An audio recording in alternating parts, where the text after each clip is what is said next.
Hola, ¿qué tal? ¿Cómo os va? En política existe la ley del péndulo. Si hemos estado mucho tiempo en la izquierda, ahora toca irse a la derecha.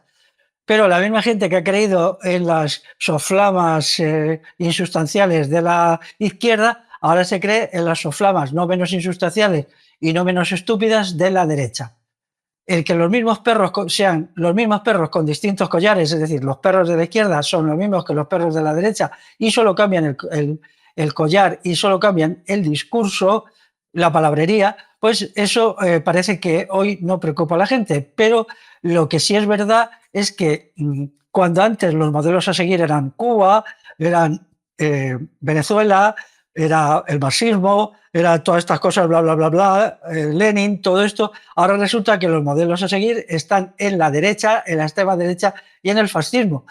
Y ahora, como se quiere crear en España un nuevo partido neonazi que permita hacer frente a la crisis social generalizada y ayude al esfuerzo de guerra para la guerra con Rusia y la guerra con China, pues entonces ahora asistimos, por la ley del péndulo, a un golpe pendular hacia la derecha y un aumento ilimitado, prácticamente ilimitado, de fuerzas que se dedican a defender a Hitler, a defender a los nazis y a contar las cosas más estúpidas y más mentirosas que se puedan imaginar sobre el Partido Nacional Socialista Alemán, que era como se llamaba a los nazis.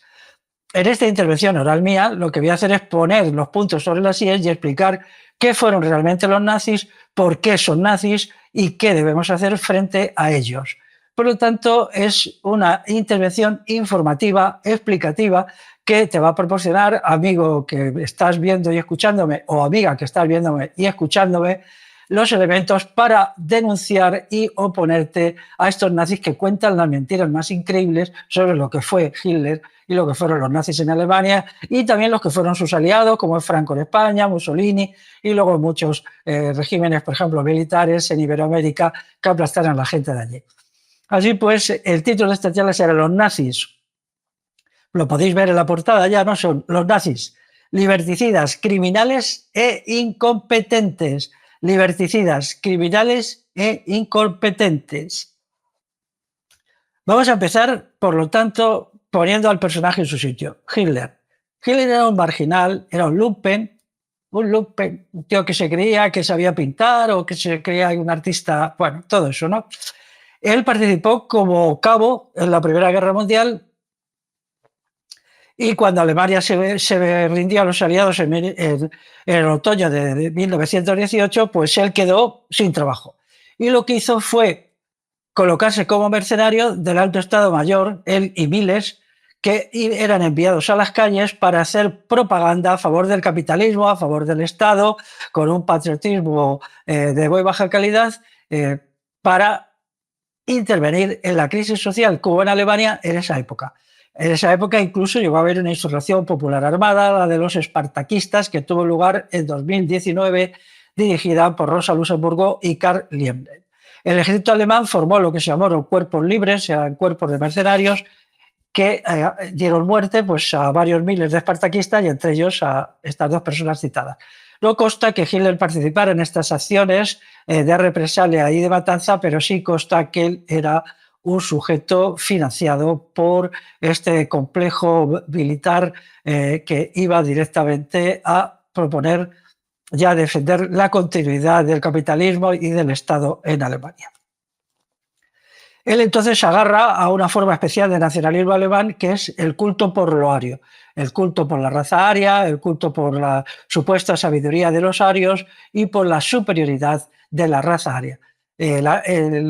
El racismo ario dice que en Europa hay tres razas, la raza aria o nórdica, la raza latina y la raza eslava. Y entonces la primera es la más importante, la raza latina viene después y la raza eslava ya no es ni siquiera una raza humana, es subhumana. Y a partir de aquí, pues luego van a añadir otro elemento interior que es el antisemitismo como un elemento extraño, dicen ellos, al pueblo alemán, que es lo que les va a permitir definir al ario como el opuesto, no solamente al judío, que aquí hay mucha fullería, sino sobre todo al eslavo y a otras razas supuestamente inferiores. Daros cuenta que se ha intentado presentar a los nazis como simplemente unos antisemitas y unos contrarios a los judíos, porque al acabar la Segunda Guerra Mundial, el Estado sionista llegó a un acuerdo con el gobierno alemán para que le pasara grandes cantidades de dinero en compensación por los crímenes cometidos en el llamado Holocausto. Entonces, esto hizo que todos los enemigos de Hitler, que eran muchísimos, que no eran judíos, pues fueron prácticamente barridos. Pero los primeros campos de concentración se llenaron de trabajadores, de campesinos, de intelectuales, de gente así, que eran los que habían luchado realmente contra los nazis, porque en el primer momento los judíos, que eran muy dispersos y que estaban un poco en una situación bastante secundaria en Alemania, no se opusieron específicamente a la llegada de los nazis. ¿Quién se opuso a los nazis? Los antinazis.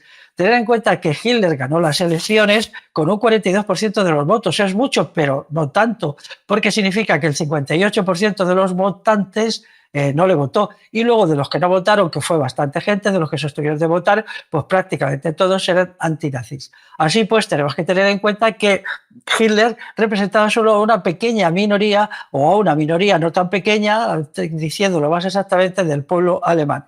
Y dentro de eso, como complejo teorético, entraba el antisemitismo, pero inicialmente el antisemitismo no tenía la importancia que luego se ha dado por esto de que el sionismo aprovechó hábilmente el asunto. Los enemigos verdaderamente de los nazis eran trabajadores tan alemanes y tan arios como ellos, y queréis decir que se oponían a ellos porque creían que Hitler era un tirano, un dictador y un canalla. Y entonces ahí fue donde intervinieron los grupos de porristas y matones del partido nazi, que eran sobre todo las SA, los tíos de la camisa marrón, que eran los que iban por Alemania matando gente y haciendo sus tropelías. Luego se creó también las SS, que al principio era un grupito pequeño para la protección de los jefes nazis y que luego se convirtió en el ejército del partido nazi.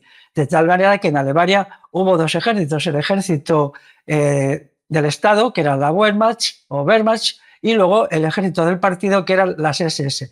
Y luego las SA, como tuvieron problemas con Hitler, porque allí todo el mundo se peleaba con todo el mundo, porque aquello era el desorden y el caos dentro del mundo nazi, todos iban a agarrar cacho, como se dice, y a la rebatiña, y todos se pegaban unos con otros. Entonces las SA perdieron importancia y quedaron solo para los delfines.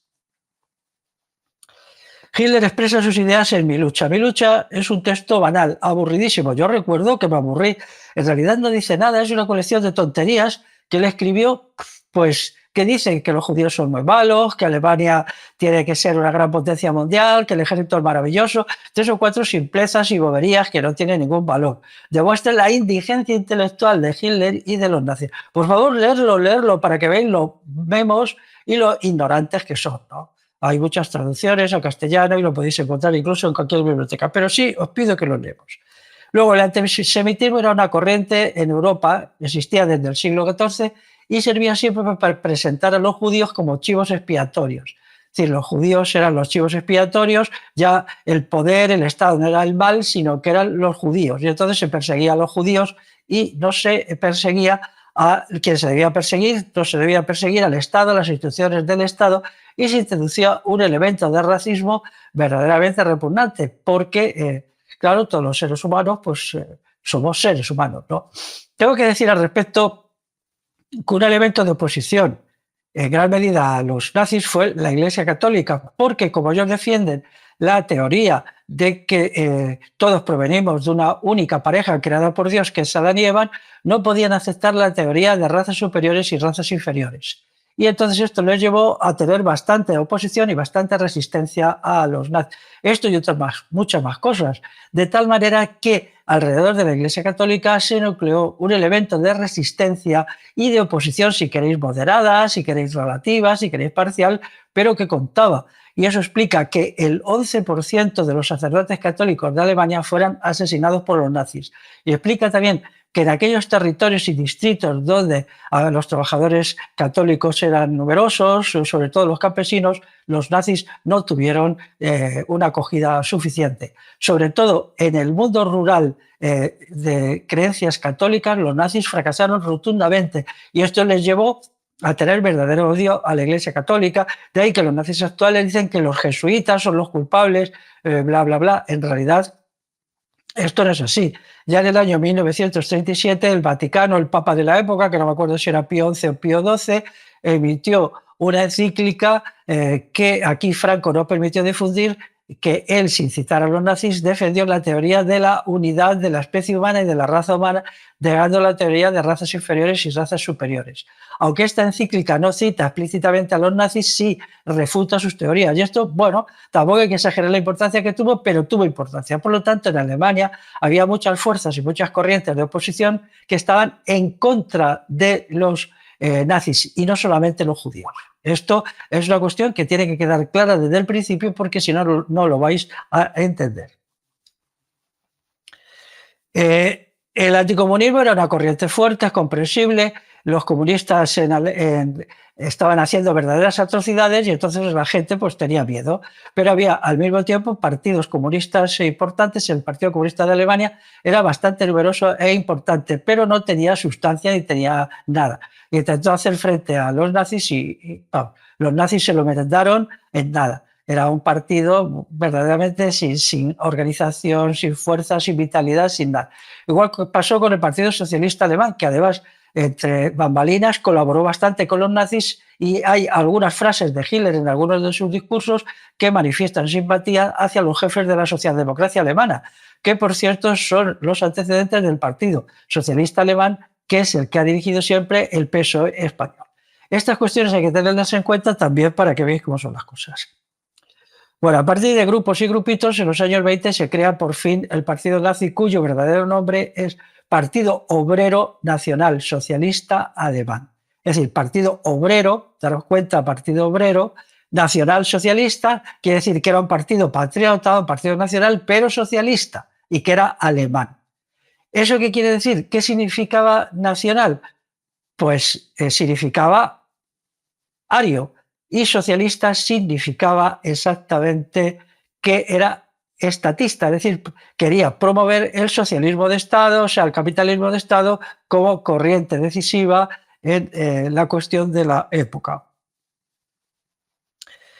Hitler, cuando ya ha hecho de mercenario del Estado, que le pagaban una cantidad por ser agitador y tal, pues es elegido. Dicen que por sus dotes oratorias. A mí no me consta que Hitler fuera un gran orador.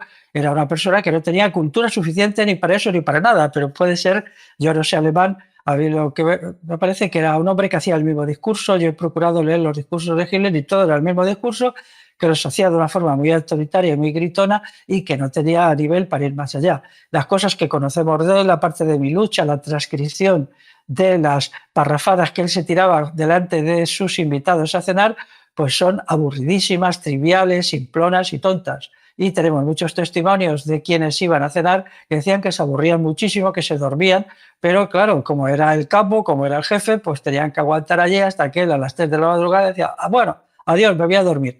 Lo que hacía Hitler sobre todo era ver películas. Fijaros, él decía que odiaba mucho a Estados Unidos, ¿no?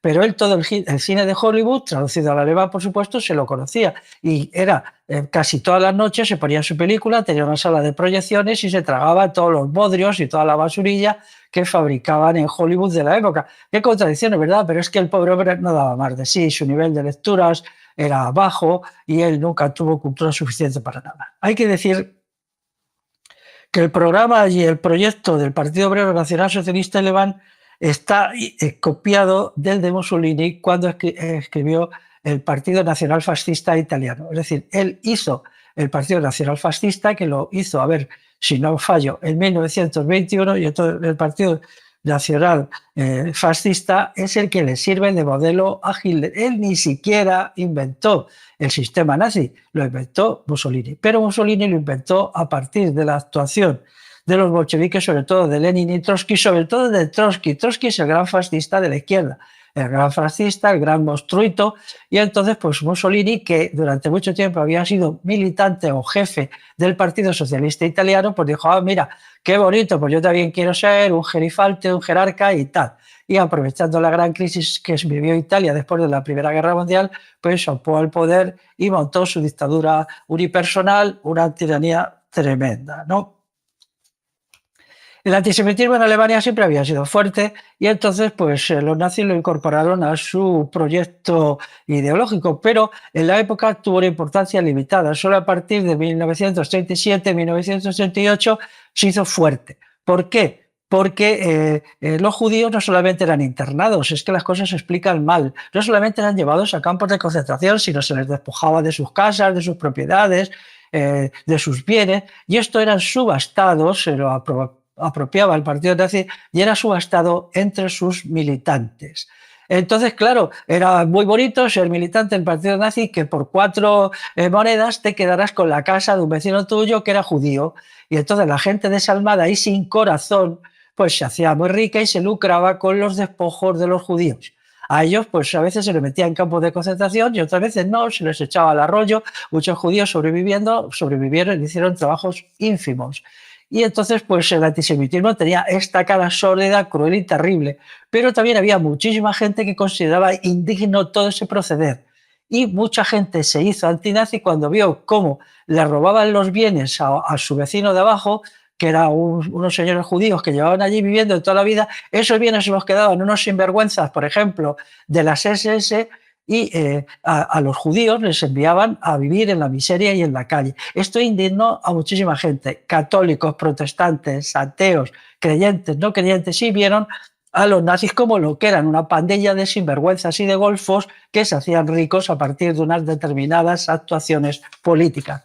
Y esto va a tener mucha importancia porque esta gente, cuando ellos o sus hijos fueron llevados al ejército, fueron con muy poco entusiasmo y muy poco interés. Y la insubordinación, la resistencia a los oficiales, el ataque a oficiales, el sabotaje dentro del ejército nazi alemán fue importantísimo, tuvo una importancia enorme, y eso fue uno de los factores principales que llevaron a la pérdida de la guerra por parte de Hitler. O sea, que daros cuenta cómo ciertas cosas se vuelven contra quien las hace. De eso hay una ley que es la ley de la acción y la reacción. Igual sucedió con la persecución de trabajadores que a lo mejor estaban en sindicatos, algunos sindicatos libres, otros socialistas, otros comunistas, y que también eran apoleados y torturados. Y claro, pues los vecinos, sus familiares veían que eso era indigno y era miserable. Una gente, porque estaba simplemente en un sindicato, porque se había sindicado para defender sus intereses, eran esperados a la puerta de las fábricas y masacrados, acuchillados, con navajas por las SA, por las SS, o gente, campesinos también, que defendían pues unas mejores condiciones de vida, unos sistemas de vida mutua. Pues allí llegaban las hordas de las SS y las SA y se dedicaban a apalear a la gente en los pueblos, a robarles el ganado, a matarles el ganado, todo esto. Todo esto, hay muy pocos libros de historia que lo dicen, cuidado con esto, pero que las cosas son así, y todos nos dicen que lo que derrotó a los nazis fue la batalla de Stalingrado. Pues no, o el desembarco de Normandía, pues no, fueron elementos secundarios de la derrota de los nazis. A los nazis los derrotó básicamente el pueblo alemán, no de una manera coordinada y organizada, pero así sobre la base de docenas de miles de actos de resistencia y de oposición, porque también sucedió que muchas de estas expediciones de castigo contra el mundo campesino y el mundo rural organizadas, pues acabaron en un desastre para los nazis, porque les tendieron emboscadas, les tiraron de los camiones, les dieron palizas, incluso mataron a bastantes nazis en todo esto. Esto en los principios del partido. Y también había trabajadores que se especializaron, compraron pistolas y tal, y se enfrentaban en tiroteos a los nazis en las calles, y todo esto pues hizo que la oposición al nazismo fuera muy fuerte. Y estos son los verdaderos héroes antifascistas y los que lucharon. Y luego la cuestión de los judíos, pues también hubo judíos que lucharon, pero fue una cuestión menor y secundaria que se inventó luego. Se dice que la historia de Alemania de esta época es una historia escrita por los vencedores. Los vencedores no escribieron Mi lucha, ese bodrio, esa tontería, pero sí es una cosa para subnormales.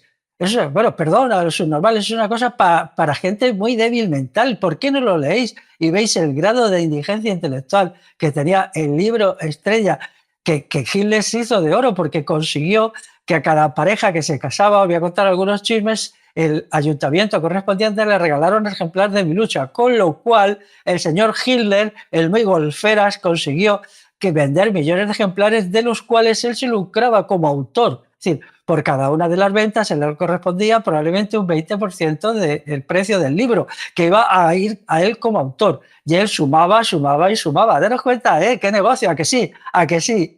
Y claro, como se casaba gente, incluso creo que luego se hizo los bautizos, se hizo todo, vamos, que te teníamos a un bar a tomarte un café y tenías que comprar el libro Mi lucha de Hitler, y Hitler, pues ya sabes, se llevaba el 20% del precio.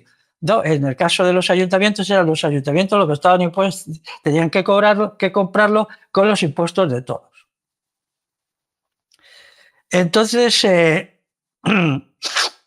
¿cuáles fueron los errores básicos que llevaron a la derrota de los nazis? En primer lugar, la falta de libertades. Cuando hay una sociedad que no hay libertades, pues los abusos se mantienen, la gente se encanalla, la gente va al trabajo toda enfadada y entonces lo que se dedica allí es a sabotearlo todo, no creen nada, si puedes escaquear de los impuestos. Y claro, como aquello era un sistema de descontrol donde bandas de asesinos, criminales y ladrones, que era lo que el partido nazi, las SA y las SS, se estaban apoderando de todo y la gente no le quedaba nada, a uno le pegaban por ser judío, al otro por no ser nazi, al tercero por ser católico, al cuarto por no sé qué, palizas y más palizas, pues se creó una situación de descontrol. Y entonces los periódicos se convirtieron simplemente en escaparates de propaganda. Las radios igual, ya la radio en la época era muy importante, era casi hoy como la televisión, ¿no? Y la gente pues ya llegó a no creer en nada y se organizaron muchos grupos de resistencia y oposición. La mayoría de ellos no estaban organizados ni estructurados, sino que eran grupos de vecinos que decían, vamos a ver cómo podemos organizarnos para el jefecillo nazi del barrio, hacerle la vida imposible y hacerle que pague muy duro por hacer lo que hace. Entonces esto fue decisivo en todo el desastre que fue la Segunda Guerra Mundial para los nazis. El antisemitismo inicialmente no era importante, no fue importante hasta 3 o 4 años después. Por una parte, pues tenía el incentivo de la expropiación de los jefes de los judíos y se quedaban con él pues toda la gente que hacía negocio con las casas, con la ropa, con la comida que se robaba a los judíos. Luego cumplía la función de chivo expiatorio y se decía, no, no es malo el capitalismo, solo son malos, que es lo mismo que hace ahora. Ahora ahí podéis ver un montón de gente que a veces explícitamente, pero otras veces de forma aún más sinvergüenza, solo con deducciones, con bromitas sobre los judíos y tal, pues intentas hacer lo mismo. Ya el enemigo no es el capitalismo, no son los grandes empresarios, no son los explotadores, no son los banqueros, sino que son los judíos. Y acabamos con los judíos y todo va a ser un paraíso terrenal, como el paraíso terrenal de Alemania, cuando a partir de 1937 ya los judíos desaparecen. ¿Fue un paraíso terrenal? Fue un infierno terrenal, un infierno sobre la tierra. Y luego está que necesitaban crearse un enemigo, ¿no? Necesitaban crearse un enemigo para decir, nosotros estamos haciendo algo importante que son los judíos, pero inicialmente su enemigo principal eran los comunistas. Los comunistas eran todos, hasta los católicos, todos los que eran antinazi los calificaban de comunistas, los católicos que eran rigurosamente anticomunistas y que seguían las directrices del Vaticano, pues también para los nazis eran comunistas. Todos los que se oponían eran comunistas porque los insultaban.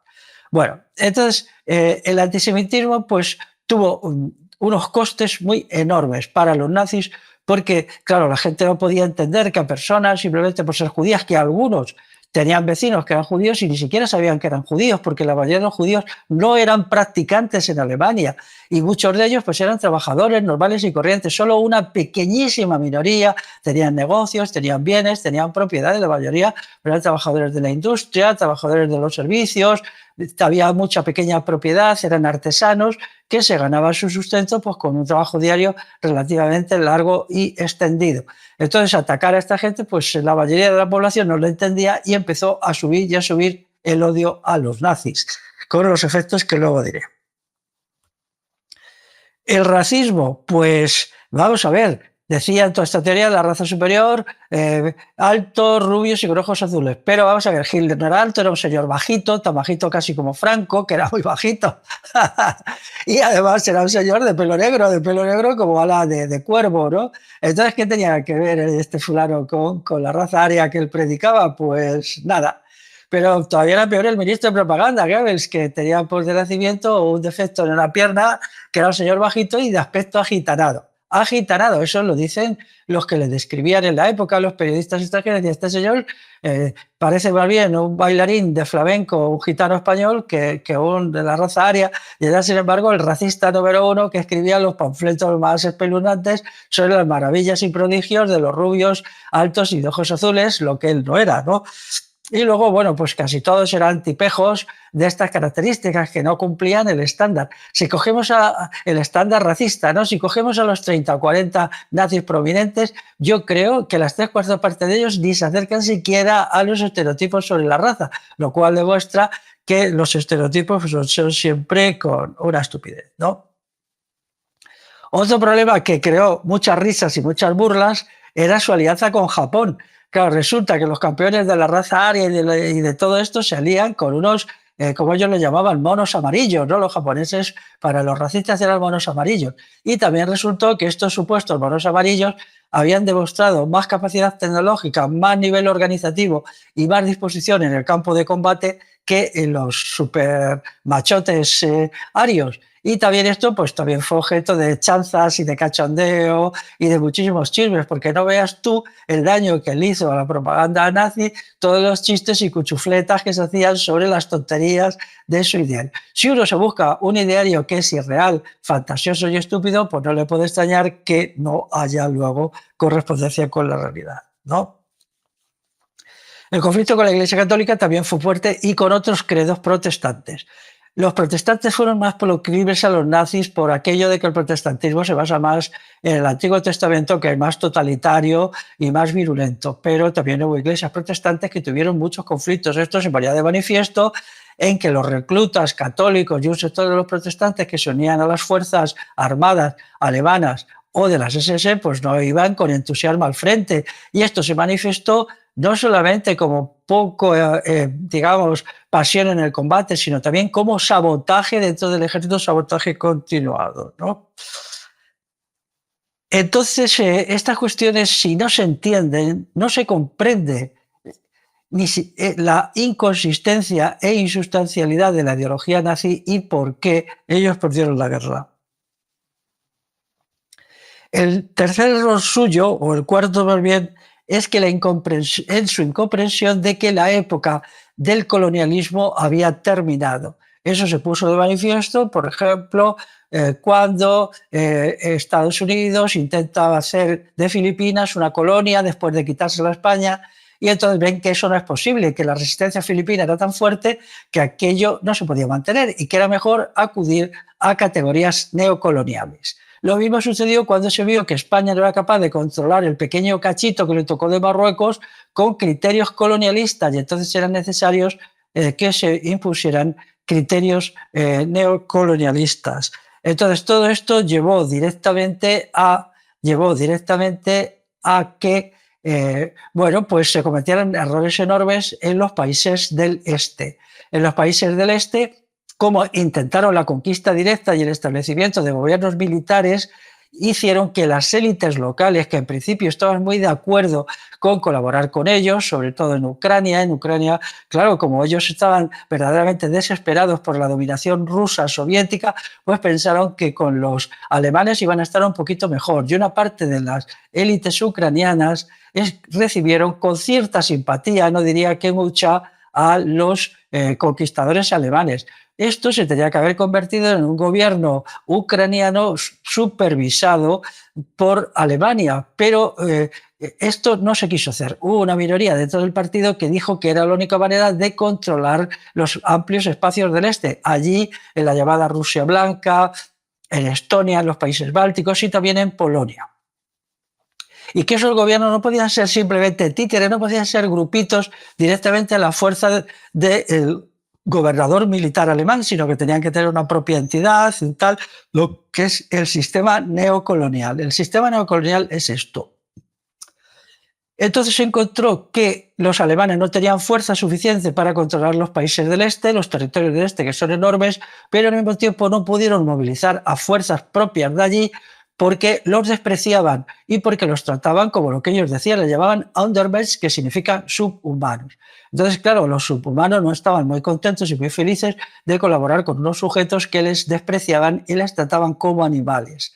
Esto llevó a una generalización de la guerra de guerrillas en los territorios del este que fue tremenda. La guerra de guerrillas que en los territorios del este fue más importante que la batalla de Stalingrado, más importante que la batalla de Kursk. Fue lo que destruyó a los nazis, porque la gente que se sentía humillada, despreciada, insultada, agredida, robada por las tropas alemanas de ocupación, algunos se callaban y se aterrorizaban, pero otros se echaban al monte, formaban unidades militares y se ponían a disparar contra los propios alemanes. Y llegó un momento que era imposible controlar todo eso, de tal manera que dice, Alemania controló el este europeo, antes controlado por la Unión Soviética. No lo controló, solo controló las grandes ciudades y las vías de comunicación y algunas áreas industriales donde ellos fabricaban armamentos. Todo lo demás era imposible de controlar, porque allí se llegó a ver unos ejércitos partisanos divididos en grupos de 200, 300, 400, 1000 hombres y mujeres, porque las mujeres fueron muy activas en la lucha,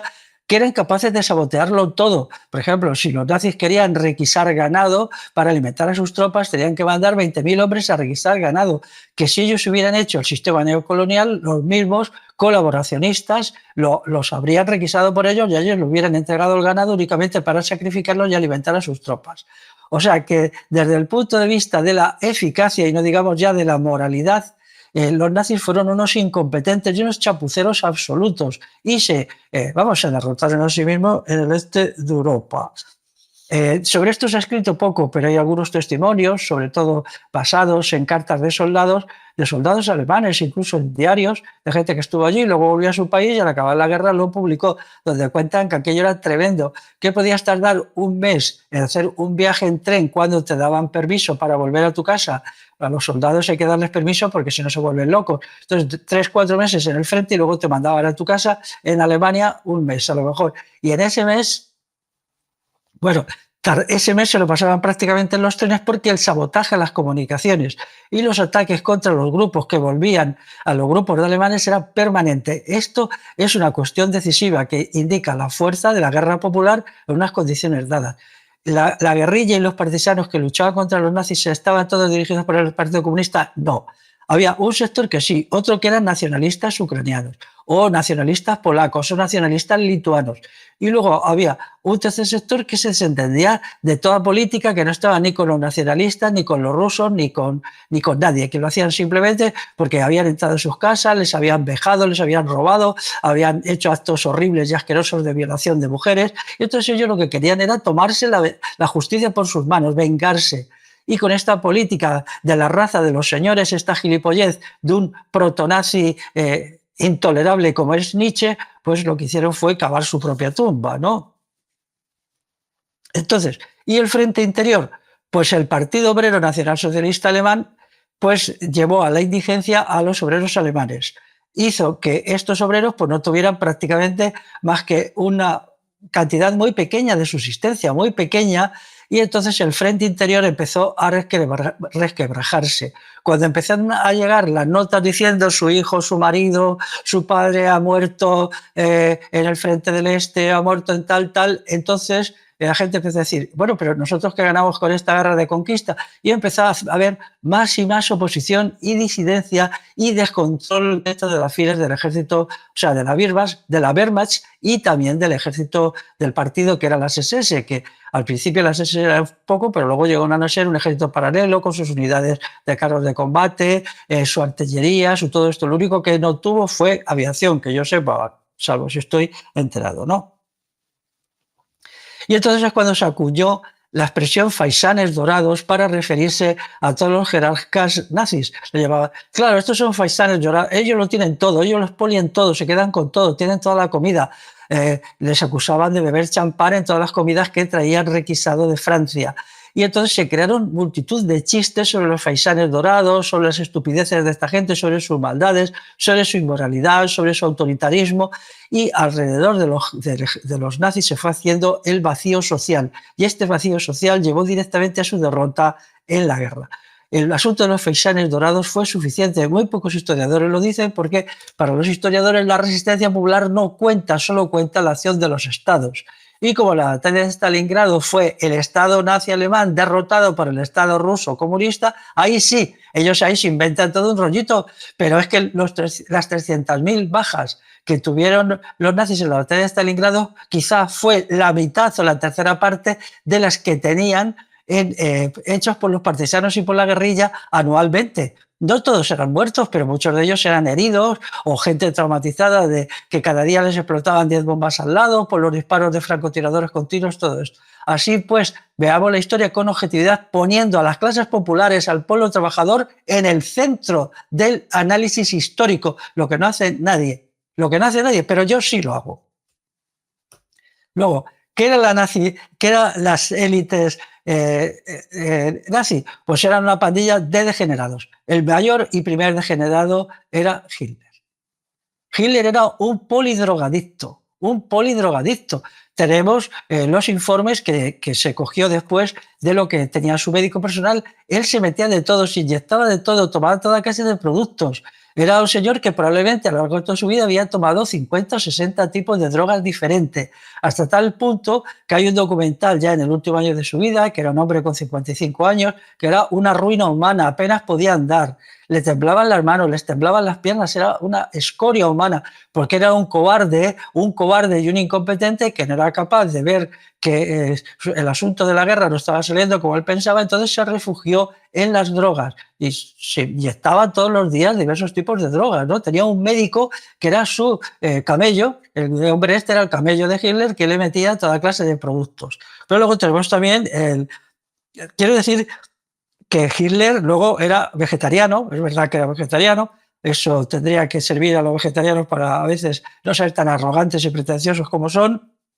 Era animalista, él era capaz de matar a 100.000 personas con una sola firma, pero luego le daba mucho pena las mascotas, ¿no? Era un hombre que tenía el alma sensible para las mascotas y el alma insensible para las personas.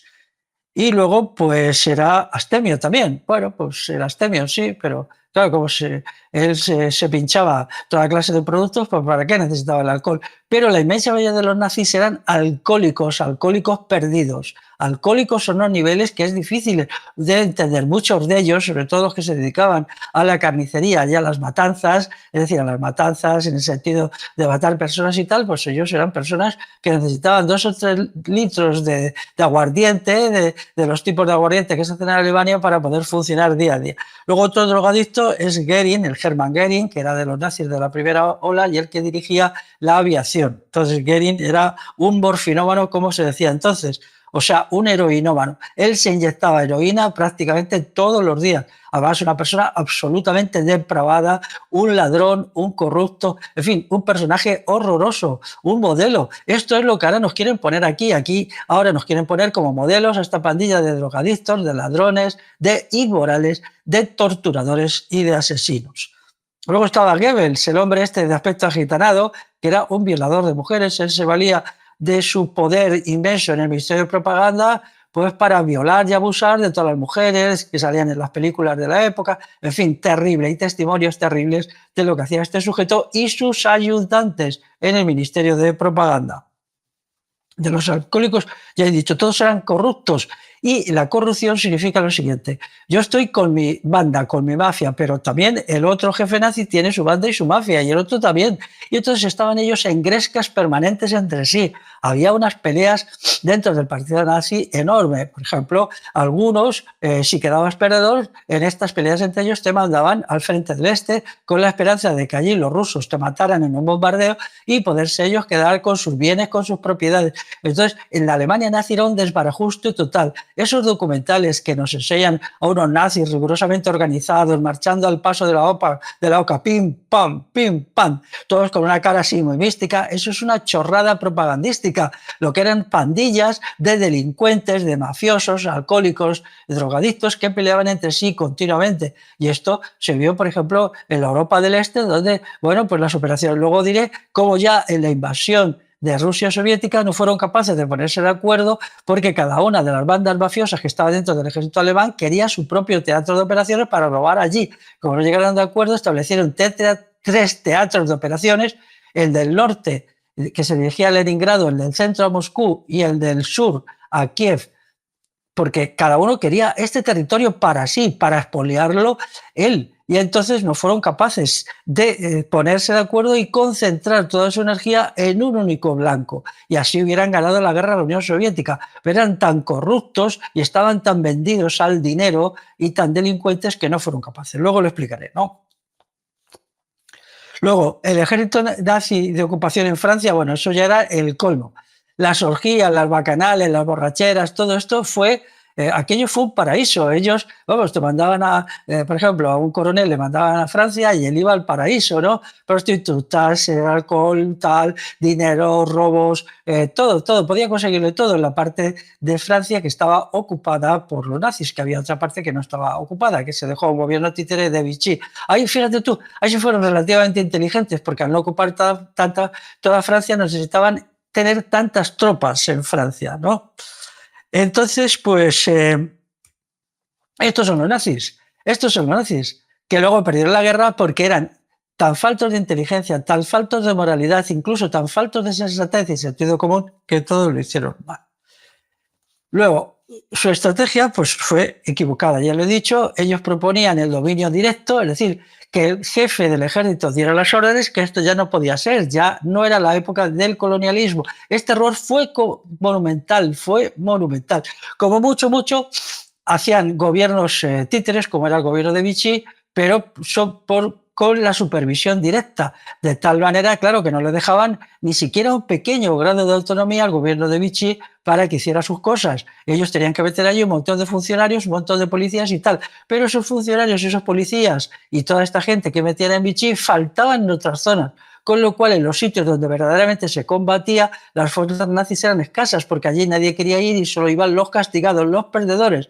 De todos los cientos de mafias que había dentro del ejército, dentro del partido, solo iban a combatir al frente del este, que era el más terrorífico, aquellas mafias de perdedores. Claro, si allí iba gente amargada y desesperada y los más sinvergüenzas y los más tontos, pues realmente no podían hacer mucho, ¿no? Ellos además cayeron en un error, construirse un imperio en 5 años. Un imperio no se construye en 5 años. Si vemos los imperios en la historia, pues los imperios tardan mucho en hacerse, ¿no? Por ejemplo, el imperio romano tardó 400 años en construirse. El imperio español o imperio castellano, más correctamente, en América, pues empezó a finales del siglo XV, pero por lo menos hasta principios del siglo XVII no era algo que pudiera llamarse un imperio, algo con alguna entidad, ¿no? Sin embargo, los nazis eran muy ambiciosos y querían un imperio aquí y ahora, ¿no? O sea, esto, vamos, como cuando vas al supermercado y dices, quiero una lata de tomate y la cojo y ya está, ¿no? Pues ellos pensaban que era lo mismo y eso era imposible. Y eso demuestra su falta de previsión y su falta de inteligencia. Esto les llevó a caer en operaciones de aventurerismo, precipitación, desproporción entre objetivos y medios, etcétera. Y esto fue la causa de su derrota, porque en realidad los otros aliados, tampoco eran gran cosa, ¿no? Se ha creado, por ejemplo, el mito del Patton. Patton, el general Patton de Estados Unidos, el general Patton, ¿qué hizo? Pero vamos a ver, este señor, aparte de ser un chalado y un fascista, porque él era un fascista también, pero un fascista disimulado, claro, porque él estaba supuestamente luchando contra los fascistas, ¿qué hizo? A mí es que me parto de risa con esta gente. Hay una película ahí en donde aparece como un tirano, era simplemente un tonto que se estaba bastante mal de la cabeza y se leía a Tito Livio de las guerras entre cartagineses y romanos y tal, pero luego en el campo de batalla no hizo nada especial. Como todos los generales, el único quizá que tenía un poco más nivel era Eisenhower. Eisenhower, que era un hombre prudente, sensato, quizá demasiado timorato para la idea, era el jefe del ejército aliado en el lado oeste. Pero la trayectoria de las tropas aliadas en el lado oeste tampoco fue ninguna maravilla. Ellos hicieron una táctica muy simplona, muy elemental, basándose mucho en su superioridad económica, es decir, mucha artillería, mucha aviación, muchos carros de combate, pero desde el punto de vista del arte de la guerra, verdaderas nulidades. Pero es que tenían enfrente de ellos a otros tipos que eran todavía más nulos y encima más corruptos, más inmonales y con menos recursos materiales, ¿no?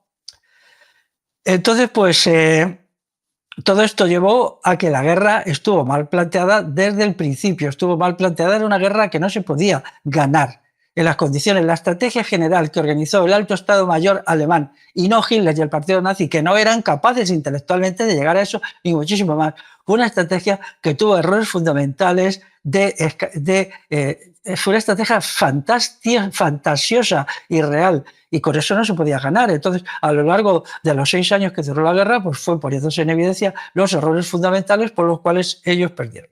Vamos a ver, por ejemplo, los múltiples teatros de operaciones. Si se tiene una guerra, no se distribuyen las tropas, que siempre son limitadas, los recursos militares y la infraestructura que tengas de armamento y tal, no se puede distribuir entre 11 teatros de operaciones diferentes, porque entonces no puedes conseguir en cada uno de ellos la superioridad suficiente para triunfar.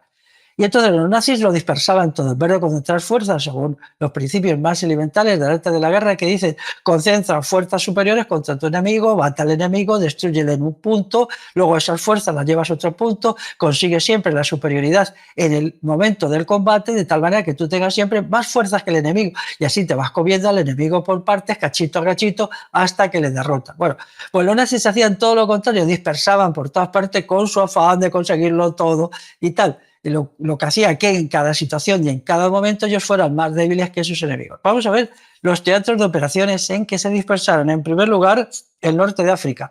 Para mí fue un error fundamental, porque en el norte de África ellos no podían conseguir nada y lo que hicieron fue que ahí se desangró completamente Italia. Italia se desnucó, por así decirlo, como potencia imperialista débil, pero potencia de segunda mano, que fue la que luego ya no pudo mantenerse en la batalla, ¿no? En la batalla, pues luego ya después, a partir de que en 1942 los ejércitos del eje, es decir, alemanes e italianos, son derrotados en el norte de África, Italia ya está perdida, ya solo podía esperar la invasión de su territorio y por lo tanto su anulación como fuerza combatiente. Bueno, pues en África, luego en Rusia, se dispersan en Rusia, pero además en Rusia se dispersan.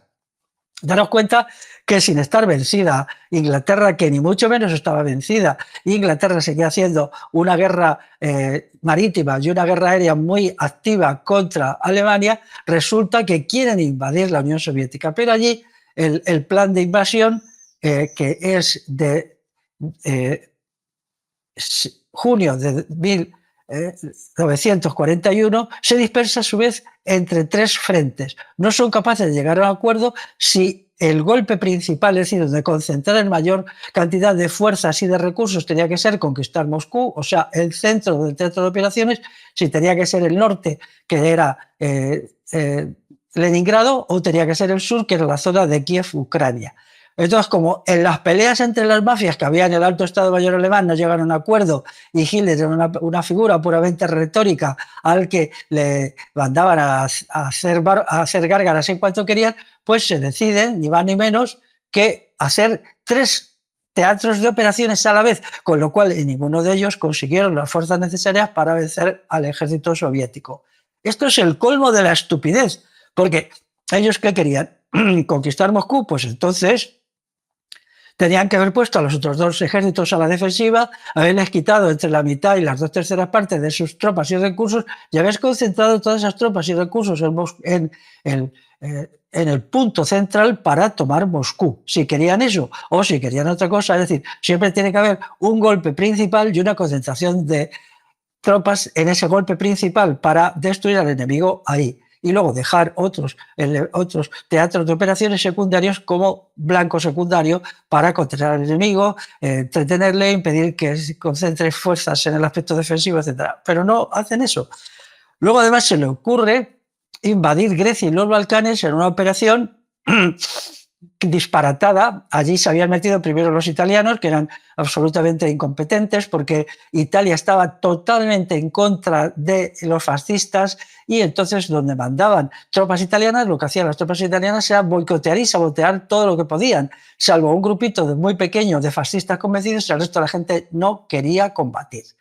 Entonces a Hitler no se le ocurre nada mejor que mandar un esfuerzo allí, es decir, unas tropas suyas, y estas tropas pues aparentemente conquistan Belgrado, que era la capital de la antigua Yugoslavia, y conquistan también Atenas, pero no conquistan nada porque en sus líneas de comunicación tan extendidas no podían mantenerlas y entonces se organiza una guerrilla tremenda que va a ser decisiva para la derrota de los nazis. La guerra de guerrilla en los Balcanes fue decisiva para la destrucción de los nazis, decisiva de toda significación, y porque allí probablemente los nazis tuvieron 300 o 4.000 bajas. Esto nunca se dice, pero una guerrilla verdaderamente desesperada, que luchaba a la desesperada, y en Grecia igual. En Grecia hubo un momento que los nazis apenas estaban en Atenas, en Salónica, en 3 o 4 ciudades, y al mismo tiempo, como no controlaban un montón de puertos secundarios, por ahí los ingleses les proporcionaban ayuda, armamento, medicinas, evacuaban heridos a los que estaban luchando contra los alemanes. Por lo tanto, ellos crearon un frente secundario en esta parte suroriental de Europa que fue decisiva para su derrota. Pero luego, además, desarrollan la batalla del Atlántico. O sea, con un número absolutamente insuficiente de submarinos, porque hubo momentos que no llegaron a tener ni una docena de submarinos en activo, dan la batalla del Atlántico. Para haber logrado algo, hubieran tenido necesidad al menos de tener 10 veces más submarinos, pero no podían porque tenían todas sus fuerzas dispersas, se hacían carros de combate para el frente del este, no podían construir submarinos, y si construían submarinos no podían construir las armas ligeras que necesitaban para combatir a la guerrilla griega y yugoslava, y si construían estas armas ligeras no podían construir los submarinos que necesitaban en el Mediterráneo para combatir a la flota inglesa y para que los aprovisionamientos que llegaban, que eran necesarios en los ejércitos alemanes e italianos del norte de África, estuvieran bien abastecidos. Porque, claro, ¿qué pasaba? Se les enviaba abastecimientos, petróleo, alimentos, armas, de los cuales entre la mitad y las 2/3 partes se acababan en el fondo del mar porque la Marina Británica con toda facilidad los hundía. ¿Qué os parece? Conclusión, que los ejércitos, aunque eran muy numerosos, ya digo, 700.000 o así, entre alemanes, quizá 300.000 alemanes y 400.000 italianos, pero estaban crónicamente desprovistos de alimentos, de carburante y de armas. Entonces, les fue muy fácil a los aliados ir por partes y primero derrotaron completamente al ejército del Eje en el norte de África y le eliminaron de ahí. Y esto ya fue una derrota que les puso en evidencia. A partir de esto, una parte muy importante de la clase alta italiana vio que con Hitler iban al desastre y entonces exigió a Mussolini que se apartara de Hitler. Mussolini no quiso hacerlo, lo que dieron es un golpe de Estado, encarcelaron a Mussolini y la mitad sur de Italia se puso de parte de los aliados. Esto fue un golpe catastrófico para el prestigio de Alemania y de los nazis. Pero bueno, como eran así de tontos, pues iban de desastre en desastre, ¿no? Entonces, el hecho mismo de que Hitler se presentase como un autócrata, un déspota y un tirano provocaba repugnancia en mucha gente porque no tenían por qué aceptar que un señor inculto y safio como era él tuviera razón en todo. Entonces lo que era, pues la gente dejó de comprar los periódicos, dejó de ir las radios y entonces los chismes, las cuchufletas, las risas hicieron un papel de demolición de la conciencia pro-nazi en Alemania. A mí me asombra ahora que un grupito de sinvergüenzas que están muy metidos en el movimiento antivacunas y de sinvergüenzas nazis o pronazis que se dedican ahí a defender a los nazis, te digan que es que, vamos a ver, Hitler estaba en contra de las vacunas. Hitler estaba en contra de las vacunas, ni mucho menos.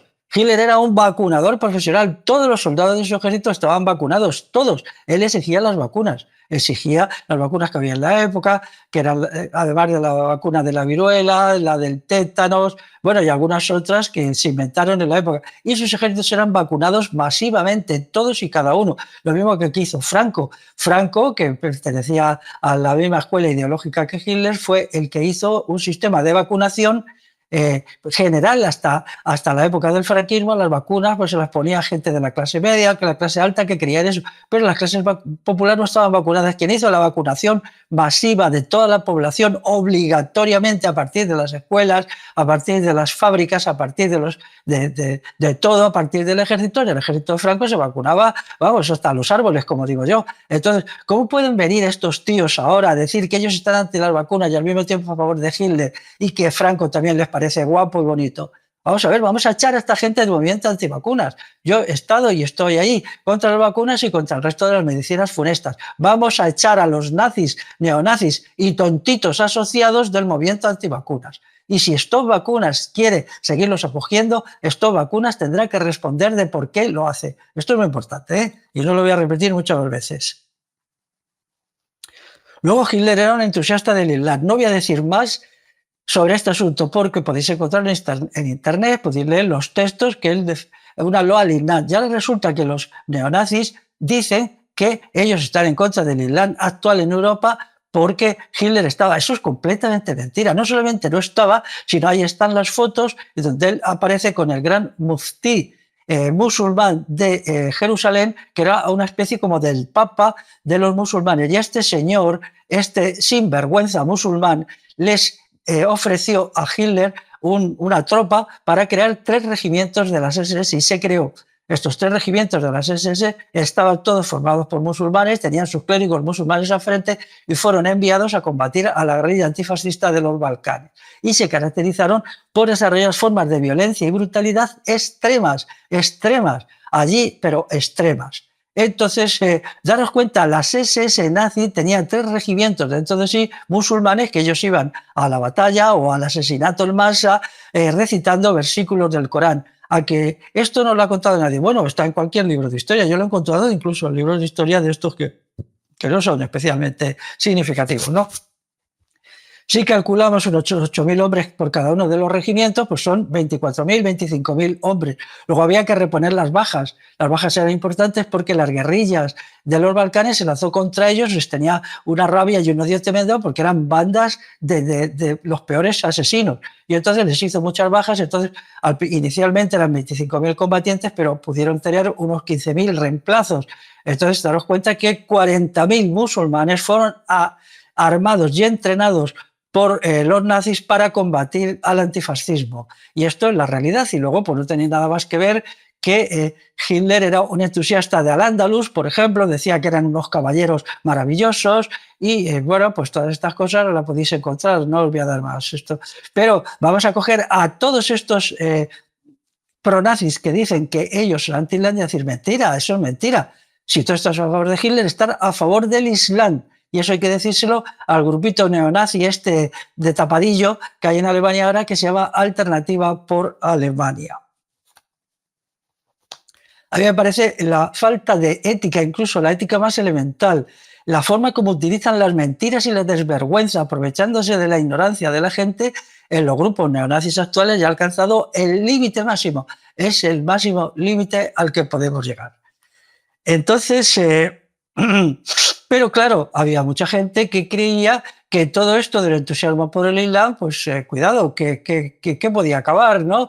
Había mucha gente de la época que tenía una información más objetiva sobre el Islam que lo que es ahora. Y entonces no estaban nada de acuerdo con este islamismo sobrevenido que le había dado a Hitler y a los nazis. Luego, por cierto, hay que decir que muchos nazis, muchos se convirtieron al Islam y se hicieron musulmanes. Se dice que uno de ellos fue Himmler, este sujeto que también iba de raza aria cuando él en realidad era genéticamente un descendiente de los hunos que habían penetrado en Europa Central en el siglo V. Solo había que verle las fotografías para darse cuenta que él era un descendiente de los hunos y lo que él provenía era la genética de las estepas asiáticas. No tenía nada que ver con los arios, nada absolutamente. Y sin embargo, daros cuenta, defendía la teoría de la superioridad de la raza aria cuando él era pues, simplemente un asiático. Un asiático es tan respetable como un ario, pero quiere decir que esto entraba en contradicción absoluta con sus teorías y con lo que ellos decían.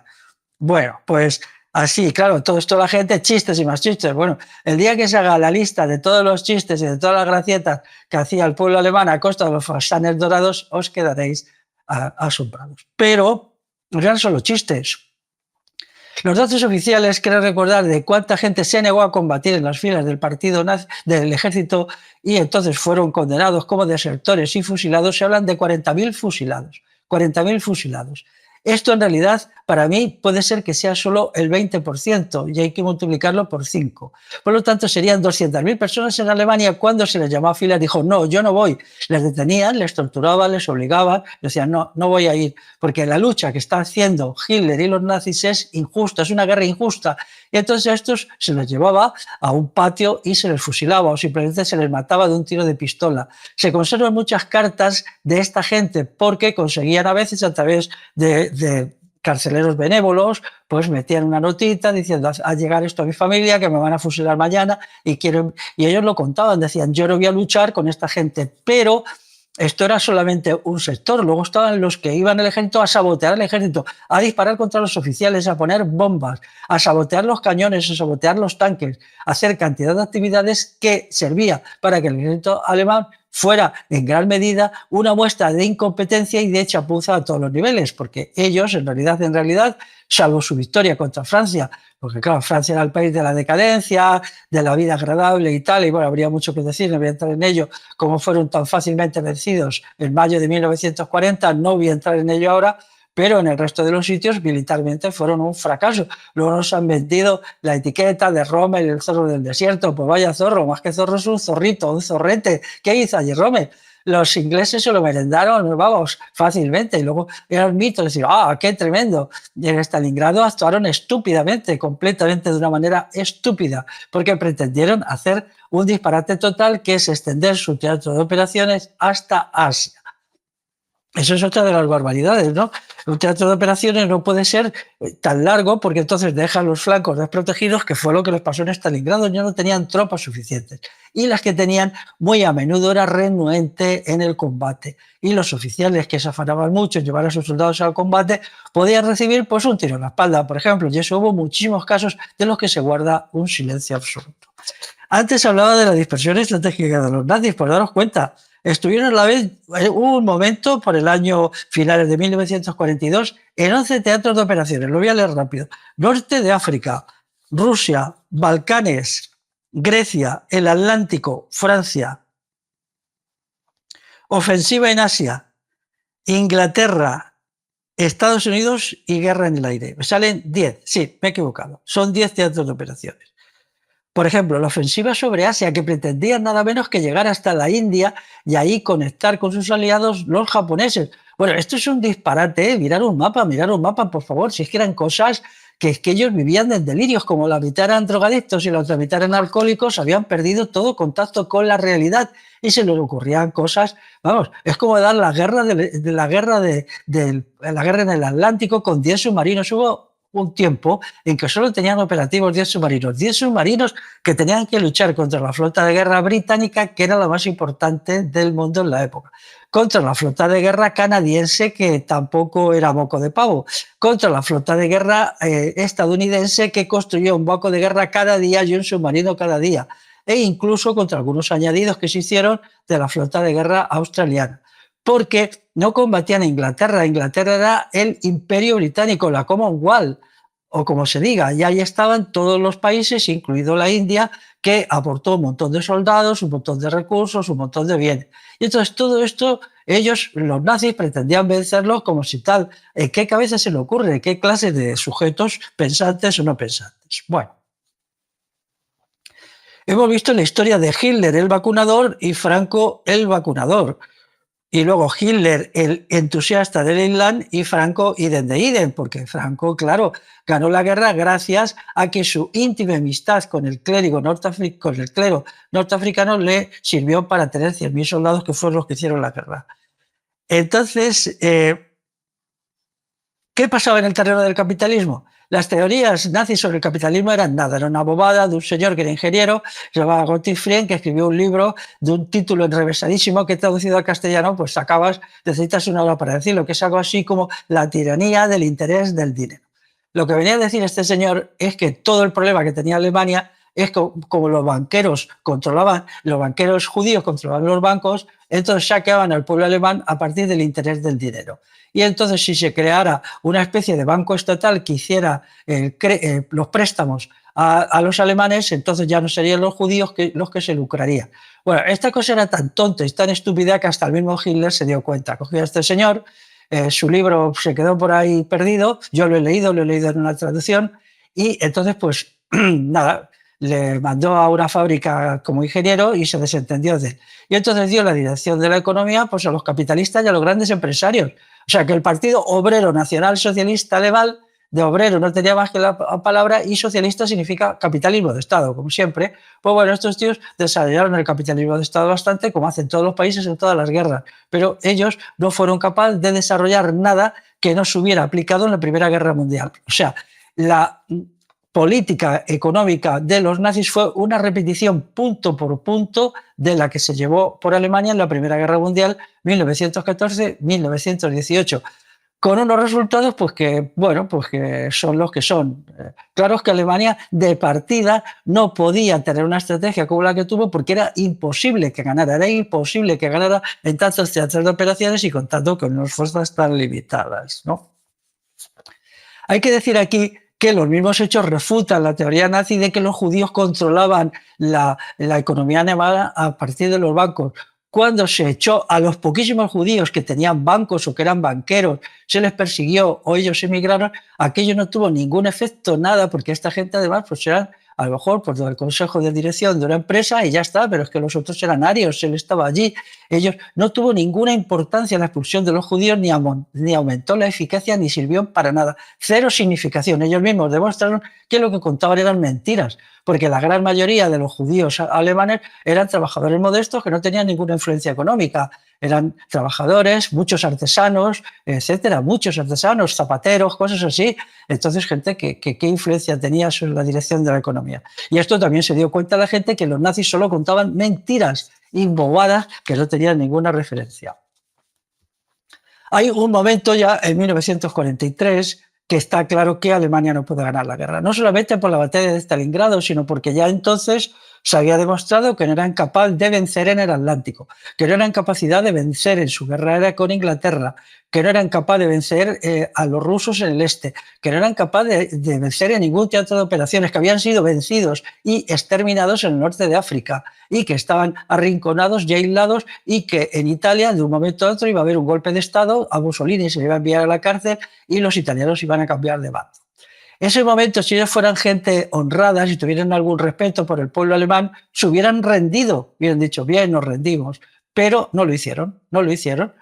Pensaron, se montaron fantasías, porque los nazis son Antoñita la Fantástica, pero peor, muchísimo peor, de que iban a montar unas armas secretas que nunca existieron en realidad, fueron unas chapucillas que ellos se montaron con unos cohetes que no había un sistema de dirigirlos y lo único que hicieron fue hacer víctimas civiles en Inglaterra con ellos, pero desde el punto de vista militar su eficacia fue cero, cero, cero.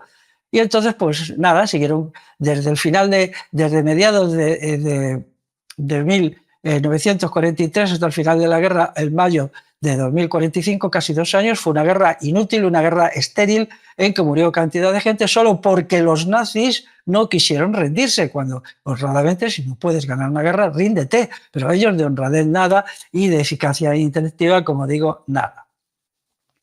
La guerra submarina fue terrible. Os contaré algo. El 50% de los que participaron en ella perecieron. Toda esta gente de los submarinos, que hay algunas películas y tal, ¿no? Pues, bueno, morían en masa, se marchaba allí. Daros cuenta que un submarino era un arma de guerra que el capitán podía tener, un submarino medio, 24 años, y toda la tripulación, unos 40 o 50 hombres, que podían tener una media de 19 o 20 años. Bueno, pues a estos chicos los enviaban a morir porque ellos eran fácilmente localizados una vez que se puso el radar y que había cientos y miles de aviones peinando todo el Atlántico de Estados Unidos, de Inglaterra, de Canadá, y luego cientos de aviones también bombardeando cientos de destructores, de buques de guerra. En cuanto localizaban a un submarino, pues iban a por él y lo machacaban.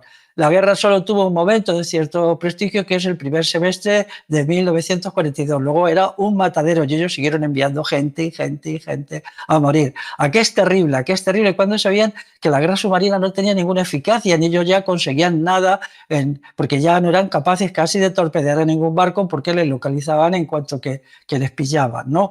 Y les hundían. Luego hay que hablar del llamado Holocausto. Vamos a ver. Lo del Holocausto es un invento, efectivamente, del Estado sionista para que le pase grandes cantidades de dinero por sentimientos de culpa el actual Estado alemán. Pero la palabra holocausto pues, no está justificada. En realidad no sabemos cuántos judíos mataron, pero fueron muchos, tanto en Alemania como en los países que fueron contestados. ¿Fueron 6 millones como dicen? Pues no lo sé, probablemente no, fueran menos. Pero es que me da igual, como si mataron a un solo judío. Eso es terrible, porque ¿qué hay que matar a una sola persona por sus características étnicas o raciales o por lo que sea? ¿Por qué hay que hacerlo? Entonces, aunque sea uno, es que la discusión no está en el número, sino en la naturaleza, y fue más de uno, y más de 1 millón, y más de 2 millones, por supuesto. Las matanzas que hicieron, por ejemplo, en los países del este, de países en donde había bastantes judíos, y ellos exterminaron a muchos, pues es que eso es verdad, ¿no? Ahora, que el holocausto ha sido utilizado con fines torticeros y con fines malvados por el Estado sionista, por supuesto que sí, pero ¿cómo están ahora utilizando los nazis diciendo lo del holocausto? Es mentira. Es mentira el antisemitismo nazi, es mentira, solo hay que leer Mi lucha, ¿no? Mi lucha no lo dice, es mentira que ellos eliminaron a los judíos de la vida pública, les obligaron a dimitir, si eran presidentes de bancos, si eran directores, por ejemplo, de universidades, los hacían dimitir, si eran catedráticos, les quitaban el derecho de enseñar. Todo esto es mentira también que les robaban las casas, les robaban el dinero, todo eso es mentira. No, no es mentira. Es mentira que los metieron en campos de concentración. Claro que allí había muchos más que judíos, allí había de todo. Metieron a judíos, metieron a gitanos, pero sobre todo metieron a antifascistas, y esa es la verdad, ¿no? Entonces es mejor que si esta gente ahora, los nazis de ahora fueran gente decente, aunque nazis, ¿puede ser una persona nazi y a la vez decente? Yo creo que no, pero bueno, no pierdo la esperanza de que haya alguno. Pues digan, a lo hecho pecho, y ahora salgan a la luz y digan, muy bien, pues sí, nosotros hemos hecho esto, hemos hecho una matanza y ahí están las cosas, ¿no? Bueno, y que lo reconozcan y que se pida una investigación objetiva. Yo lo que pido al respecto es una investigación objetiva. No me creo a unos y a otros, pero el antisemitismo está ahí. Y que es verdad que ellos tenían pandas de asesinos, sobre todo en las SS, que cuando entraban en un pueblo se entretenían ir casa por casa y matando simplemente de un disparo de pistolas, que no hacía falta tanta sofisticación de los campos y las cámaras de gas, ¿no? Llegaban a un pueblo, por ejemplo, en Polonia, y si el 10% de la población era judía, pues iban casa por casa matando a la población judía, así de claro. Y luego ya pues obligaban a los del pueblo a que cavaran fosas y metían a los 200 o 300 que habían fusilado. Y eso mogollón de veces, así de veces. ¿Esto lo van a negar los nazis estos ahora basurilla? Pues no lo pueden negar, ¿no? Luego, en Italia, ¿qué pasa? Pues el problema de Italia es patético, ¿no? Hitler, Mussolini era un fanfarrón, era un hombre que había perdido contacto con la realidad. Italia no estaba en condiciones de participar en ninguna guerra, era una potencia débil, su industria metalúrgica era muy débil, no tenían ni siquiera carros de combate porque no tenían ni dónde hacerlo, no tenían fábricas para fabricar carros de combate ni tampoco los recursos para hacerlo. Su aviación era desastrosa y su flota de guerra era de risa, de risa. Bueno, yo leí un informe sobre la flota de guerra alemana y italiana en los primeros años de la guerra y me parece, vamos, eso es una charlotada, ¿no? Barcos que se hundían si les sacaban en cuanto que había un poquito de manejada, oficiales que no sabían nadar, bueno, cosas patéticas, ¿no? Entonces, en realidad, pues ellos no tenían capacidad combativa. Ya en la guerra de España se habían demostrado como unos incompetentes absolutos, puesto hasta el gobierno, hasta el ejército de la República, que era otra chapuza, les derrotó en la batalla de Guadalajara y les dio una tunda que no veas. Entonces, donde actuaban, perdían. Y entonces, ¿qué pasó? Claro, pues que el ejército italiano se desmoronó. Se desmoronó en el norte de África y también cuando les obligaron a ir a combatir a Rusia. Sí, porque ellos no estaban a favor del fascismo, el fascismo les parecía repugnante y asqueroso, y eso lo pensaba el 90% de la población. Mussolini no tenía el apoyo de prácticamente nadie, nadie. Y entonces, ¿qué sucedió? Pues que perdieron la guerra, claro. Y entonces, pues Italia cambió de bando y Hitler tuvo que hacer todavía más dispersión estratégica, es decir, mandar tropas que ya no le quedaban al norte de Italia para que toda Italia no se pasara a los aliados. Y esto fue otra de las muchas atrocidades estratégicas que llevó a la derrota de los nazis. Pero daros cuenta hasta qué punto eran sus contradicciones. Mussolini era un señor en su aspecto muy mediterráneo, era un señor muy moreno, con los ojos negros. Y entonces cuando iba de visita por Alemania, él sabía alemán y iba mucho, pues los nazis puros, ortodoxos de la raza aria, le llamaban negroide, porque decían que era un representante de una raza semidegenerada que era la raza mediterránea, entre las cuales nos incurrimos los habitantes del Estado español. Entonces, claro, a Mussolini le fastidiaba mucho que le llamaran negroide y le llamaran ser inferior. Y esto era para lo que valían las teorías nazis, para que un montón de gente en Italia se sintieran despreciadas por los alemanes, despreciados racialmente, que es la forma de que se puede hacer mayor desprecio, porque si te desprecian por lo que piensas, puedes cambiar de pensamiento, pero si te desprecias por lo que eres biológicamente, eso no lo puedes cambiar. Entonces resultó que cuando se hundió el partido fascista, muchísima gente se unió a la resistencia antifascista para combatir a los alemanes por culpa de los desprecios y las mofas que les habían hecho por motivos raciales y étnicos. ¿Verdad? ¿Qué historia? Y el mismo Mussolini, pues bueno, ya no podía hacer mucho, ¿no? Pero él no le hacía mucha ilusión que le llamaran negroide. Claro, daros cuenta cómo teorías estúpidas tienen unos resultados catastróficos para los que les defienden. ¿Qué podemos decir del ejército alemán? Pues no era esto que aparece en los documentales, todos unos robots, unos autómatas con mucho armamento. En primer lugar, el ejército alemán en el momento de empezar la guerra y a mediados de la guerra solo estaba mecanizado al 80%. El resto era un ejército modelo antiguo que se movía con carros y con caballos ya a pie. Y eso era la verdad. Y entonces que tardaba mucho tiempo en llegar a los teatros de operaciones. Es decir, la misma División Azul, cuando sale, llega hasta Berlín en tren y luego allí les dicen que tienen que incorporarse al frente de Leningrado como a 2000 kilómetros a pata. Y entonces los tíos, los nazis, los fascistas, estos falangistas, pues tienen que hacerse 2000 kilómetros andando hasta allí. En algún sitio pudieron coger alguna línea de ferrocarril que les viniera bien, pero tuvieron que llegar andando. Pero no se lo hicieron como humillación porque fueran españoles, según decían ellos, sino simplemente porque no tenían recursos. Alemania entró aventureramente en una guerra para la que no estaba preparado. Su ejército no estaba preparado, quitando una serie de unidades minoritarias que tenían carros de combate, pero tampoco estaba preparada su aviación.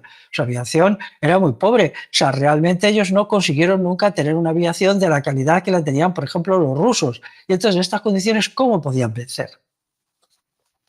Luego el ejército, ya te lo digo, se dispersó estratégicamente entre 10, 8, 7, 3, según la época, teatros de operaciones. Esto no podía ser controlado de ninguna manera.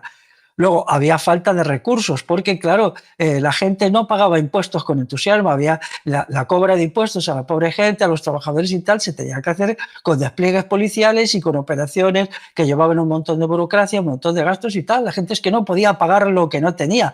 Entonces, la financiación de la guerra se hacía con los impuestos de los trabajadores alemanes y con el saqueo y el expolio de los pueblos conquistados. Pero estos pueblos organizaron una guerrilla para que no les quitaran el ganado, para que no les quitaran las cosechas, todo esto. Y entonces costaba muchísimo apoderarse de alimentos. Entonces Alemania entró en una situación de escasez tremenda. Al mismo tiempo había mucha gente luchando dentro del ejército o no luchando, estando allí y saboteando, y faltaba sobre todo mano de obra sobre todo en el campo. Con lo cual, la cantidad de alimentos disponibles que llegaban a la gente de las ciudades era pequeñísimo, era una cantidad de alimentos pequeñísimo. Y esto hizo que las cosas pues, se hicieran más difíciles todavía. Hubo también docenas de miles de desertores, ya lo he dicho antes, pero había los problemas de saqueo, sobre todo en el este. Por ejemplo, decían, bueno, vamos a acercar todos estos, vamos a acercar 100.000 kilómetros cuadrados y nos vamos a apropiar de todo su ganado para matarlo y abastecer a nuestras tropas. Eso exigía operaciones militares de cientos de miles, transportar luego el ganado en el ferrocarril o en camiones. Camiones no tenían, porque los pocos que tenían los tenían que dedicar a otras cosas, pero el ferrocarril, cuando probablemente, yo no recuerdo bien, pero leí un estudio que decía que los ferrocarriles alemanes en la Unión Soviética eran saboteados unas 2000 veces cada día. Se ponían bombas, se volaban puentes, se incendiaban convoys enteros. Esto no podía ser mantenido. Es decir, lo que pasa es que Hitler dijo un momento, a mí no me presentéis estos informes porque yo quiero vivir como un drogadicto que soy, de pincharme todos los días y evitar la realidad. Entonces, esas estadísticas se ocultaron a Hitler pues, a partir de finales de 1942, cuando él vio que su estrategia de dominación mundial era un fracaso total. Entonces, como esto no se dejaron de recopilar, pero ¿quiénes la recopilaban? ¿Quiénes la hacían? Los partisanos, los francotiradores y los guerrilleros que actuaban allí. ¿A las órdenes del Partido Comunista? No. Había muchos que no eran del Partido Comunista, muchos eran nacionalistas ucranianos o nacionalistas polacos, etcétera, y otros eran apolíticos que lo que tenían era una sed ciega de vengarse de los nazis por lo que los nazis les habían hecho a sus familias, etcétera, etcétera, etcétera. Entonces se vieron enfangados en una serie de teatros de operaciones donde no podían hacer nada.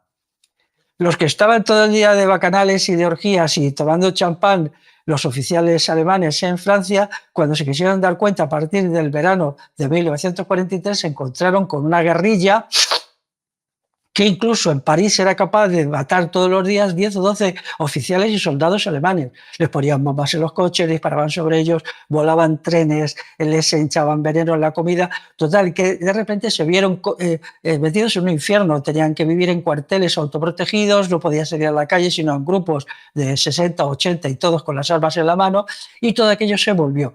¿Qué hizo el alto Estado Mayor alemán? Decirles que no les informaran de lo que estaba pasando en Francia tampoco. Total, que al final el alto estado del ejército alemán no se enteraba de nada, no quería saber nada y cada cual hacía la guerra por su cuenta y fue un caos y un desorden absoluto. Por ejemplo, un caso ya que roza el ridículo completo es el caso de Dinamarca. Dinamarca es un pequeño país que linda por el sur de Dinamarca con Alemania y entonces decidieron que había que invadir Dinamarca cuando Dinamarca difícilmente podía oponerse a un país mucho más grande que él con el que tenía una frontera extensa. Entonces se les ocurrió la peregrina idea de tener estacionadas tropas en Dinamarca por si iba a haber un desembarco de los ingleses y tal y cual, cuando hubiera bastado con un gobierno títere pero sin tropas, porque esas tropas que tuvieron 4 o 5 años asentadas en Dinamarca faltaban en el este europeo. En el este europeo, esos 30.000 hombres que estaban allí mano sobre mano sin hacer absolutamente nada, no combatieron, por ejemplo, pues en el este, o quizá si se hubiera enviado a Grecia o a los Balcanes hubieran conseguido destruir a la guerrilla. La destrucción de la guerrilla hubiera significado varias cosas en los Balcanes. Primero, que las tropas que estaban allí luchando, que podrían ser de media en un momento dado 300.000 hombres, pues hubieran estado disponibles para ir a otros lugares de combate. En segundo lugar, que se hubiera podido cobrar impuestos a esa gente en la forma de alimentos y en la forma, por ejemplo, tenían fábricas, de poner sus fábricas a trabajar para el servicio de guerra alemán, etcétera. Pero todo esto no lo hacían, con lo cual el desbarajuste, y los que estaban en Dinamarca, que no pegaron un tiro en toda la guerra, pues estupendo, porque iban a protestar, ¿no? Si les mataban al frente del este, pues muchos de ellos morirían, con lo cual, pero eso pasó en muchos sitios, tenían tropas en muchos sitios que nunca pegaron un tiro, porque ellos no se molestaron de decir, no, las tropas tienen que estar donde se combate, no donde no se combate. En todo caso, se queda allí una pequeña guarnición, una guarnición muy pequeña, y bueno, pues se estudian las cosas.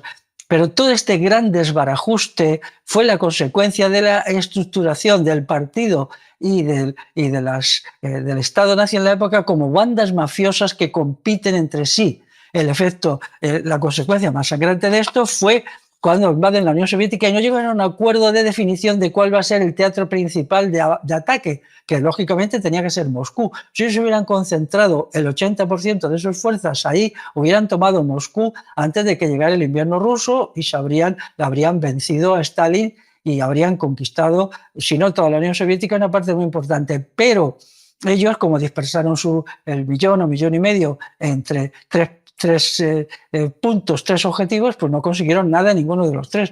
Te das cuenta qué triste y qué estúpido fue que no consiguieran nunca tomar la ciudad de Leningrado, que tampoco era tan difícil, pero entre la pereza y la desidia propia del ejército alemán y que no había fuerzas suficientes para conquistar Leningrado sufrió un cerco de 5 años y cuando los alemanes tuvieron que retirarse de Rusia, allí siguió Leningrado, invicta, pero arruinada por la artillería. Pues sí, es obvio que no se puede conquistar Leningrado, pues retira las 700.000 tropas que tienes de allí y concéntrala en otro lugar donde sea más eficaz, ya está, y luego ya iréis a por Leningrado. Entonces, errores básicos que ellos no fueron capaces de hacer por la naturaleza mafiosa y corrupta y miserable del partido nazi en su conjunto, todo a costa de la sangre y el dolor del pueblo alemán. Pero ahora pasa lo mismo en Alternativa por Alemania. Alternativa por Alemania es el grupo neonazi vergonzante de Alemania. Es exactamente lo mismo. Ellos no se declaran nazis, pero vamos, todo el mundo sabe que lo son, ¿no? Ellos, pues para evitar cositas, pues dicen que son liberal conservadores o nacionalistas conservadores, yo qué sé, pero es un partido hecho de mafias y hay un montón de bandas, de grupos y discuten entre sí, se pelean entre sí. En este caso, lo que hay en el botín pues es los escaños que les dan, el dinerito que cogen por aquí, el dinerito que les da la gran empresa alemana que es la que les está lanzando. Es exactamente igual que hicieron con Hitler. ¿Quién está promoviendo Alternativa por Alemania? Pues los mismos que promovieron a Hitler y con los mismos objetivos, la gran empresa y el Estado. Pero ya está el partido Alternativa por Alemania estructurado como un partido de mafias, de bandas. Y entonces vais a creer en algo que en donde las ideas no cuentan nada. Ellos se llaman anti-Islam. Buscar lo que dijo Hitler del Islam y al mismo tiempo luego de esta partida dicen, no, pero Hitler fue muy bueno, lo que pasa es que, bueno, le vencieron no sé quién. Tal. Hitler, ¿quién fue el que vencía a Hitler? Pues el propio Hitler. Era tan incompetente, tan ignorante, tan perezoso y tan Antoñita la fantástica que se derrotó a sí mismo, ¿no? Entonces, pues en esas condiciones Alternativa por Alemania, pues será lo mismo. Ya han tenido un partido de purgas. Cada 3 o 4 años se pelean entre sí. Y entonces dice, a ver, aquí hay un montón de millones de euros en juego. ¿Quién nos lo vamos a quedar? Pues las bandas A, B, C y D. ¿Y quién son los perdedores? Pues las otras. Pues ya está. Hala. Vosotros a la calle, se van, crean partidos. Claro, como a ellos no les financian, pues esos partidos de los perdedores no tienen ningún futuro. Bueno, es estupendo esto, porque esto no será más fácil vencerlos. Pero tengo que decir una cosa, quien gane en Alemania ganará en toda la Unión Europea, porque Alemania es el centro de la Unión Europea. Y lo que está pasando en Alemania ahora con Alternativa para Alemania nos afecta a la gente que vivimos en este país llamado España, porque las directrices de la Unión Europea, por ejemplo, la política agraria común, la política arancelaria, la política industrial, la Agenda 2030, todo eso va a ser mantenido por los neonazis alemanes de Alternativa por Alemania. No solo han mantenido, sino ampliado. Ellos darán todavía más privilegios a los musulmanes en Alemania, meterán más emigración todavía y harán justamente lo contrario de lo que dicen sus programas. Por lo tanto, esperar algo de ellos es de tontos que van a ser víctimas de sus historias, porque lo que hay que hacer es entender que fueron los nazis y que son los neonazis. Y las mujeres y los nazis. Bueno, hay estudios, algunos muy buenos, escritos, y hay un documental, que ahora no recuerdo el nombre y tampoco lo podéis buscar, que se llama Las mujeres y el Tercer Reich. Ya sabéis que el Tercer Reich, Reich significa Estado, el tercer Estado, el primer rey, luego el de Bismarck, el segundo, no me acuerdo de quién fue, y el tercero, el Tercer Reich, o sea, la tercera organización del Estado alemán, eso significa hecha por los nazis. El Tercer Reich, bueno, pues el estudio indica que las mujeres colaboraron activamente. Primero, se sumaron masivamente, del orden de varios millones, a las organizaciones femeninas de Hitler que desempeñaron una función decisiva en el triunfo del partido nazi, aunque ya no se mancharon las manos de sangre. Pero luego, dentro de los campos de concentración y de la policía política y de los grupos de torturadores, hubo mujeres que sí se mancharon las manos de sangre, y no fueron unas cientos, sino fueron unas docenas de miles. Y estas mujeres pues se organizaron con una brutalidad descomunal, Así pues, todas estas mujeres tienen que ser consideradas como partidarias. Hay un libro que lo cuenta, hay un libro en inglés que se llama simplemente Las mujeres y Hitler, o Las mujeres del partido nazi, ¿no? ¿Qué sucedió en el tribunal de Nuremberg? El tribunal de Nuremberg fue un engaño, solo ahorcó unos cuantos nazis que eran los más fanfarrones, pero no. ¿A quién tenía que haber ahorcado? Pues a toda la oligarquía capitalista, que era la que había financiado a los nazis y ahora financia Alternativa por Alemania. Y a todos los altos funcionarios y altos jefes del ejército que financiaron a los nazis y ahora financian Alternativa por Alemania.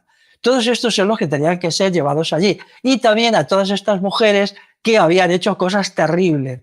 Si se leen las actas de los tribunales de Nuremberg y se ve la sección mujeres, es un horror lo que hicieron estas mujeres, lo cual refuta la teoría feminista de las mujeres víctimas, y no fueron unas cientos, sino unas docenas de miles, y más porque no se las dejó.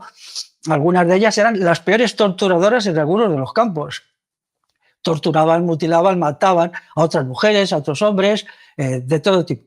Entonces, algunas de ellas se las dejó claro que como eran mujeres no se las podía juzgar, ya se sabe, y se las dejó. Hay una que era una asesina en serie terrible, que se la dejó en libertad en Nuremberg, y luego 30 años después, sus víctimas indignadas hicieron una campaña diciendo que tenía que ser encarcelada, se la encarceló, pero se dijo que ya era muy mayor, se la tuvieron en condiciones privilegiadas en la cárcel y se la dejó libre hasta que murió tranquilamente. Esta mujer, que era un monstruo, es el símbolo de las mujeres nazis y pronazis que colaboraron con los nazis.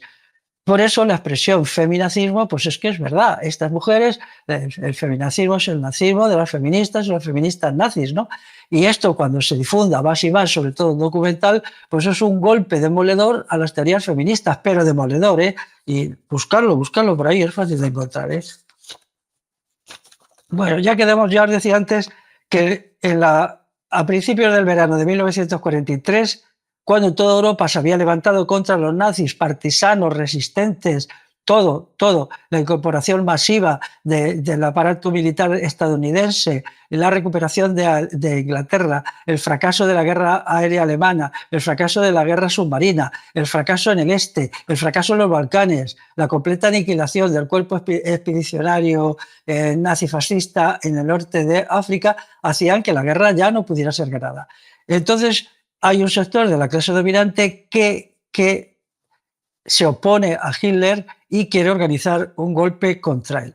Entonces, este golpe es lo que se llama el atentado del 20 de junio. El 20 de junio entra un agente antinazi, pone una bomba, pero Hitler no muere. Entonces hay un montón de gente compinchada, pero en el momento que esta gente tendría que haber sacado a las tropas a la calle para eliminar a los nazis o hacerlos prisioneros y tal, y luego inmediatamente empezar unas conversaciones de paz con los aliados, con los combatientes, con el enemigo, para rendirse como habían hecho en 1918, no lo hace. ¿Por qué?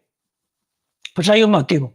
La BBC de Londres llevaba ya 2 años leyendo todos los días 1 hora las listas de los torturadores y los asesinos nazis, fascistas, colaboracionistas y tal en toda Europa. Porque lo sabían todo de ellos, porque montones de gente dentro del ejército alemán no soportaban el horror nazi, su chulería, su batonismo, su desvergüenza, su inmoralidad, su crueldad, pues inmediatamente se ponían a espiar y comunicaban cosas, y a través de radios de onda corta, pues estas comunicaciones llegaban a Inglaterra, llegaban incluso a Estados Unidos y llegaban a Rusia. Entonces, cada noche la BBC, o 3 veces por semana, no recuerdo más, decían lista de criminales de guerra, y leían. La intención era buena, creían que si metían miedo a los nazis dejarían de hacer tropelías para no ser en esas listas metidos, pero lo que consiguieron es lo contrario, a pesar de sus buenas intenciones, que como todos los nazis se pasaban y decían, oye, que a ti te citaron ayer por esto que hiciste aquí y aquí y allí, y entonces pues claro, ellos dijeron, claro, si nos rendimos lo que vamos a hacer es que nos van a ahorcar. Por lo tanto, cuando el golpe de junio, muchísimos que inicialmente estaban dispuestos a oponerse a Hitler, como ellos también tenían mucho que ocultar y tenían las manos llenas de sangre, dijeron no. En el último momento se echaron para atrás y no apoyaron a la conspiración, sino que se pusieron de parte de los nazis. Esto hizo que la conspiración fracasó, que los que persistieron en ella fueran detenidos y se les asesinará en medio de torturas terribles, terribles. Hay que ver la descripción de los 500 o 600 principales conspiradores, que todos ellos, casi todos ellos, eran altos jefes del ejército, y les hicieron cosas terribles, de un sadismo que hay que ser un nazi para hacer cosas así, ¿no? Para hacer cosas así.